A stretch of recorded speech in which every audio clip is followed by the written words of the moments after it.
Well, Gunung Padang is an extraordinary site. Yeah, it's multiple layers of cultures, pyramids, since 20th, since the Ice Age. A retraction is supposed to end an argument. In archaeology, when a journal pulls a paper, that paper is dead. It stops counting as evidence. It stops being cited as fact, and the story usually fades out of the news cycle within a month. That is not what happened with Gunung Padang.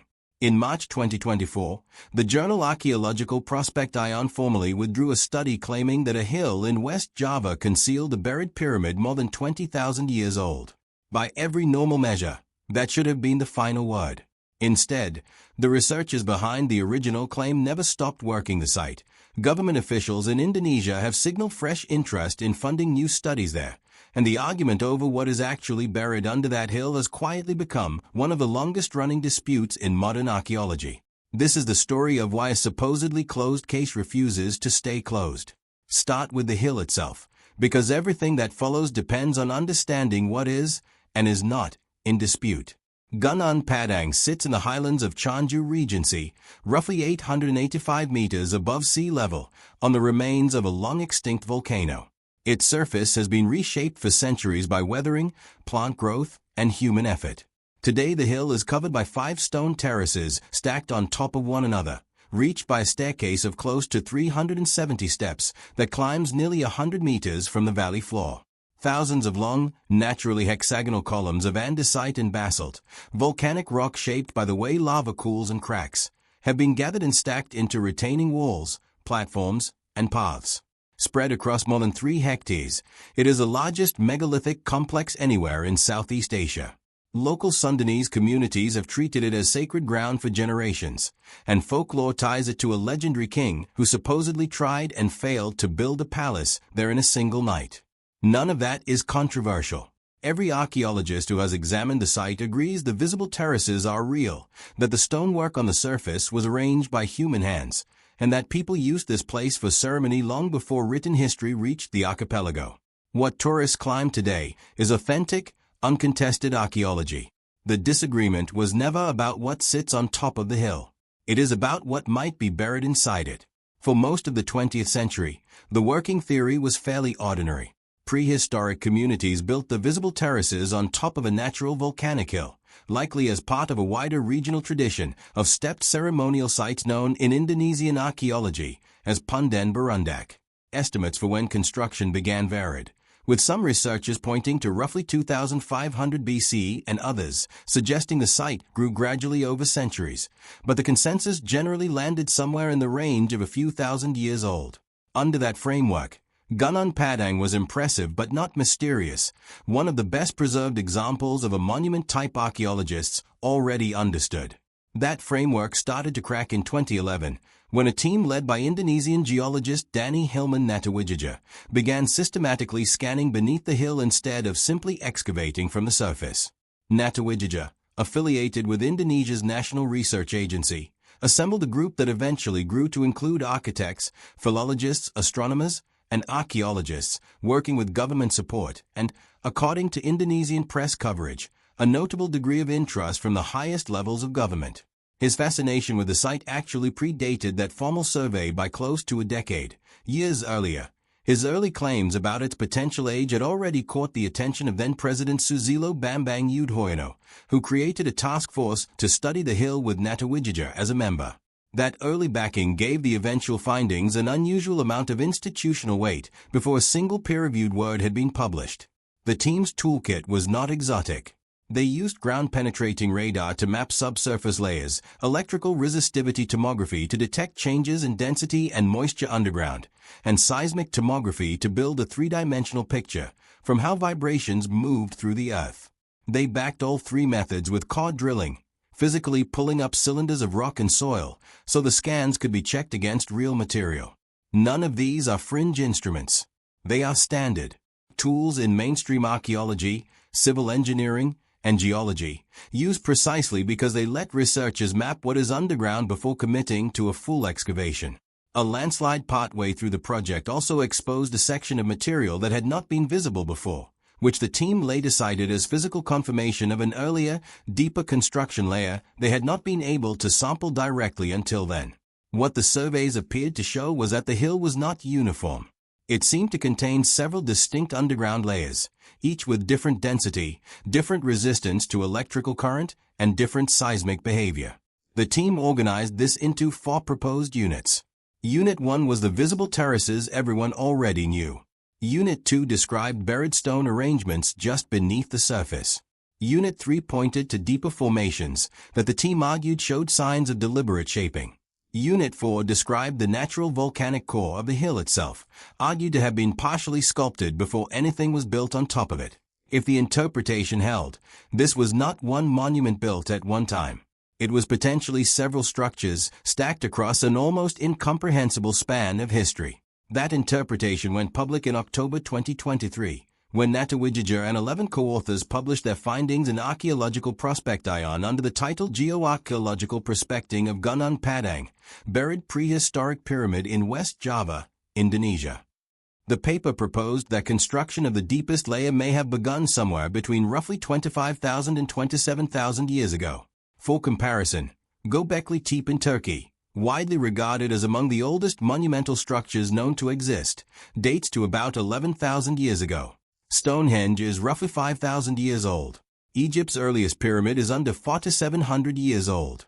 If the paper's numbers were correct, Gunung Padang's oldest layer would be more than double the age of the previous record holder, and monumental construction itself would need to be pushed back further than anyone had proposed. British author Graham Hancock, host of Netflix's Ancient Apocalypse and a longtime advocate for the idea of a lost advanced Ice Age civilization, was thanked in the paper's acknowledgments for reviewing a draft before submission. He was not a co-author, but the connection was enough to put many mainstream archaeologists, already skeptical of Hancock's work, on alert before they had finished reading the data. The backlash that followed was not reflexive gatekeeping. It was specific, technical, and fast, with researchers from multiple countries independently converging on the same core objections.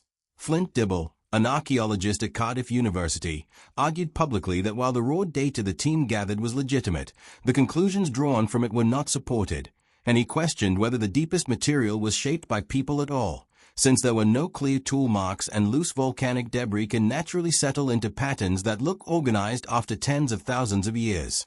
Bill Farley, an archaeologist at Southern Connecticut State University, focused on the dating methodology itself, pointing out that there is no established evidence of human settlement anywhere in the region during the relevant Ice Age window, and that even genuinely old soil does not carry the markers, charcoal, bone, or tools that would justify attributing it to human construction rather than ordinary geology.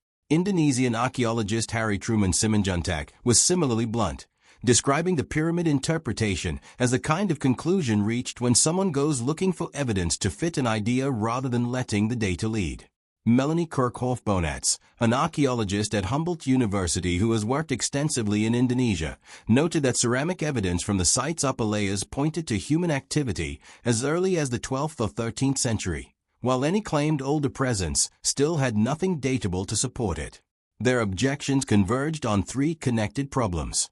Radiocarbon dating measures the age of organic material, not the age of anything built around or on top of it, and the extreme dates in the paper came from surrounding soil samples rather than from hearths, tools, or other features with a demonstrated link to human activity. The deeper layers detected by radar and resistivity could plausibly be explained by entirely natural processes, including columnar jointing, the well-documented phenomenon in which cooling lava fractures into long hexagonal columns, the same geology responsible for famous formations like the Giant's Causeway. And if people really had built a monumental structure 20,000 or more years ago, archaeologists would expect to find tools, occupation debris, or cultural material at that depth, evidence found at every other confirmed prehistoric construction site on Earth.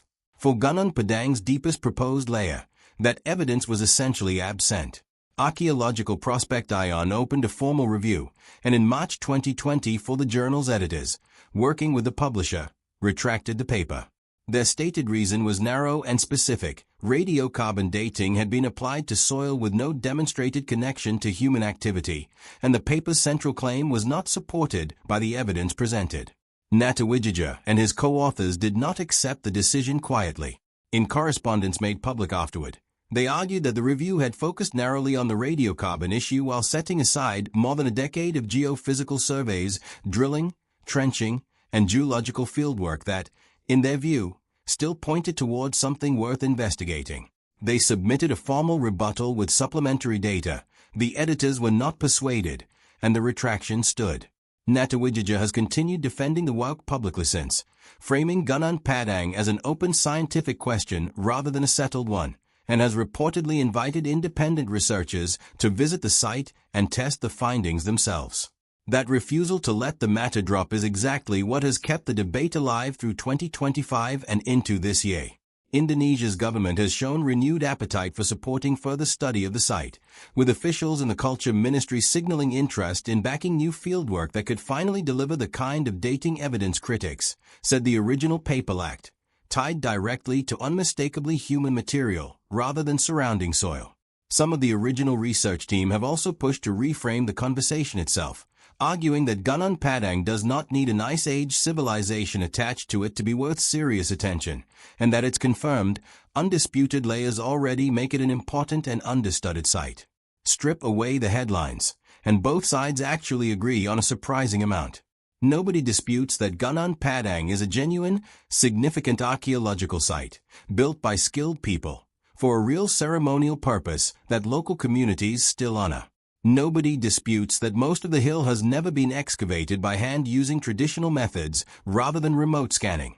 And nobody disputes that the geophysical surveys revealed something layered and complex beneath the surface, since that raw data was never itself retracted, only the conclusions drawn from it. What remains unresolved is whether that layering represents deliberate human construction spanning tens of thousands of years, or a naturally stratified volcanic hill that people later built on top of using stone the landscape had already provided. Closing that gap will take more than radar and drilling.